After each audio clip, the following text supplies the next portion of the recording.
You're watching Newsday TV. Thanks for joining us. I'm Ken Bufa. Prosecutors are pushing for new charges against a man accused of driving high and causing an accident that killed a crossing guard. 30-year-old Joshua Alvarado from Queens pleaded not guilty to assault and impaired driving. 7-year-old John Myro died on Friday after being struck by a pickup truck driven by Alvarado in Merrick on February 26th. A grand jury will consider the upgraded charges later this month. And a driver from Huntington Station has been charged with leaving the scene of a deadly accident. Police say Manuel Flores struck and killed Basilio Madruqueo Vasquez as he was crossing New York Avenue yesterday. And service has resumed on the Long Island Railroad's Montauk branch after a person was struck and killed by a train. It happened just before noon in Bayshore. Authorities have not released the identity of the victim. No criminality, though, was suspected.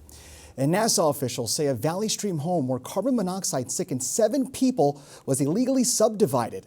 They say the leak on Henrietta Street last night was likely caused by a detached water heater flue pipe. The victims, which included 2 children, were hospitalized and are expected to recover. And Iran has named Ayatollah Mojtaba Khamenei, a son of the country's late supreme leader, as its next ruler. President Donald Trump previously said he would be an unacceptable choice as Israel promised to target any successor. A 7th American soldier to die in the Iran war has been identified as 26-year-old from Kentucky. The war has triggered wild swings on the stock market and in the energy markets. Nassau Executive Bruce Blakeman is giving his State of the County address tonight. Now, this comes as Blakeman mounts a bid to unseat Governor Kathy Hochul. Stay tuned to Newsday TV for the latest on what Blakeman says in his speech. And the head of the Long Island Association is stepping down. Matt Cohen says he will explore new opportunities when his term ends in June. Cohen has worked for the island's most prominent business group for the last 15 years. All right, let's take a quick look at tomorrow's weather. It was absolutely gorgeous today, and tomorrow it looks like we have a little bit of the same, but clouds will be overhead. Temps, obviously not in the 60s like we had today, but they will be in the mid-50s. And of course, we'll have that 7-day forecast for you later in the broadcast.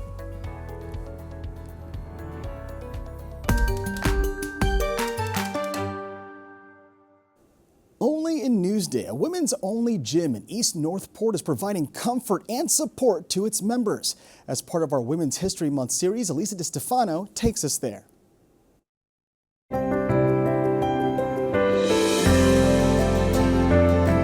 It's a gym for women, built by women. I'm Elisa DiStefano, ready for a workout.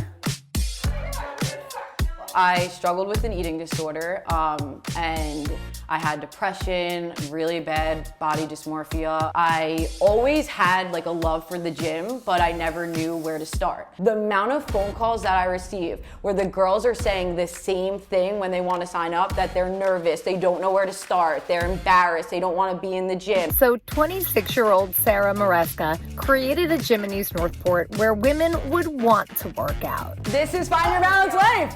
Welcome. A small space, but you can feel the big Lots energy. of energy. Ton of energy here.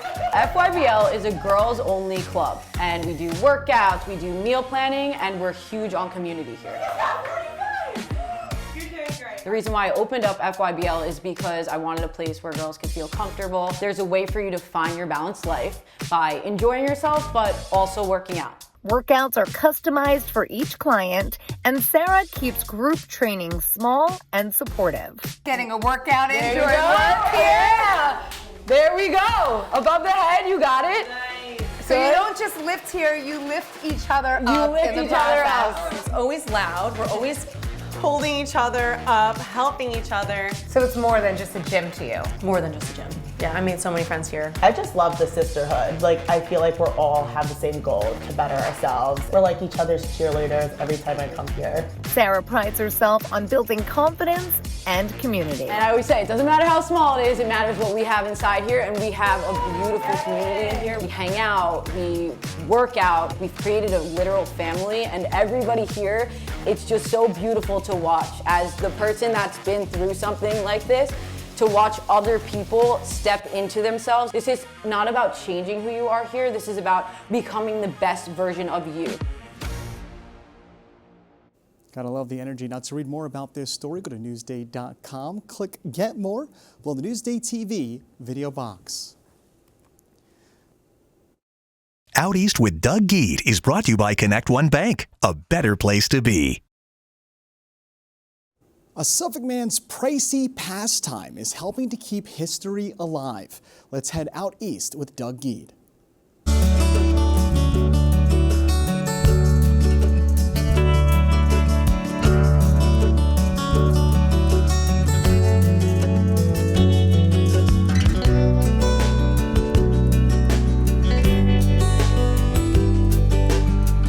Wickham's in Cutchogue is said to be one of the earliest farm stands on Long Island, one of the first times when a farmer sold his produce directly to customers on the side of the road. That was around the 1960s or so. Well, for our next story, we're going to go back to the late 1800s. That's when a new industry emerged, cash registers. I'm Doug Geed, out east on Newsday TV. John Ritty was the first developer of the idea of putting money in a drawer to house it and to keep track of it. Not long after the Civil War, Ritty opened a saloon. At some point, he suspected his employees of stealing money. His new invention allowed the day's proceeds to be recorded so that he could compare that to the money inside the drawer. They offered 4 finishes. This is bronze. We have a yellow brass one over there. Not everybody liked it. So they said, well, we can plate it nickel or antique copper. On some models, different store clerks each had their own key to press. On other models, the keys corresponded to whatever was sold. You can see this was in a hotel. Check in, check out, the room. Peter Warnes' grandfather worked for the National Cash Register Company back in 1910. This 2-drawer, you'll never see. There's only 8 of them. For nearly 50 years, he's been collecting, restoring, and selling antique cash registers. It's a Model 12, finished in polished nickel, early machine. That would put it like around 1890. On a smaller scale, Warnes also restores and sells scales. Wherever you see the fancy castings around the windows and the top sign, those were only made before 1916. As for the cost, they're not cheap. The least expensive cash register he sells goes for $4,000. My ideal customer, they have a game room, and I'll get a call and say, look, I have a 14-foot bar. I need a cash register. And they usually go for the biggest and the best and most expensive. It may be a pricey pastime, but as the saying goes about money, you can't take it with you. Although you can keep it in a safe place. In Cutchogue for Newsday TV, I'm Doug Geed. I love how they look like they still work too. Now, to see more out east, go to Newsday.com, click Get More below the Newsday TV video box.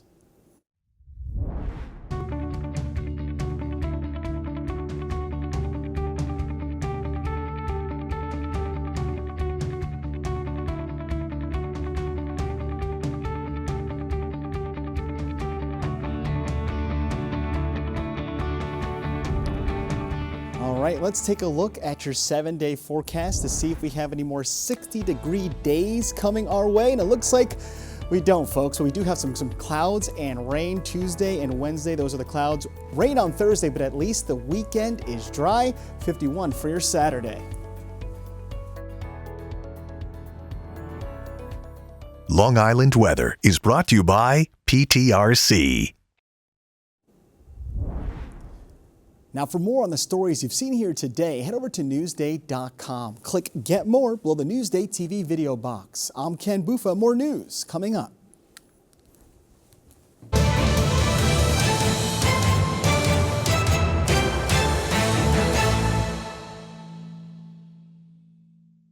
Inside look at Long Island businesses as Newsday presents LI Works. Join Ken Buffa as he samples unique jobs and meets the people behind them.